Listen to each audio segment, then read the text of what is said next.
Hello everyone, bali ito po yung farm ni Sir Eddie Barcelona ng Barangay Pesa Bongabon, Nueva Ecija. Bali pinaani niya na po yung kanyang white onion sa presyong 30 pesos per kilo.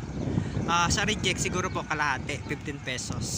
Yan. Kaya lang medyo malungkot po siya kasi mababa po yung presyuhan. Tapos hindi naman ganun kadami yung inani.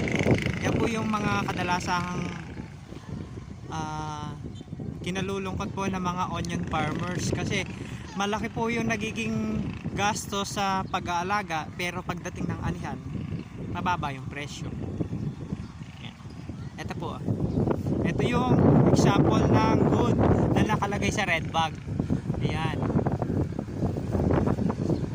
Ito naman yung reject. Yan, medyo maliliit tapos medyo tulis yung pinakanguso.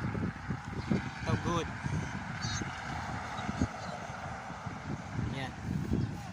Medyo maray-ray na rin po yung mga namumulot kasi pag ganyang nakalagay na sa red bag, pinapayagan na ng may-ari pulutan yung bukid kasi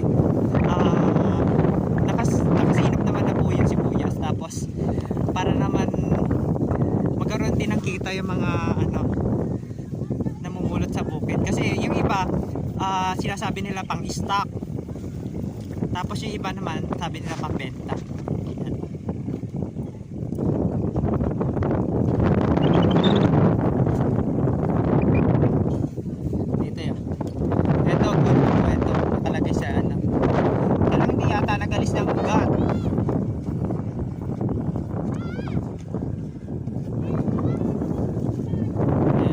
Dami na po yung mga namumulot. Sayang pa nga naman po kasi pag hindi napulot tapos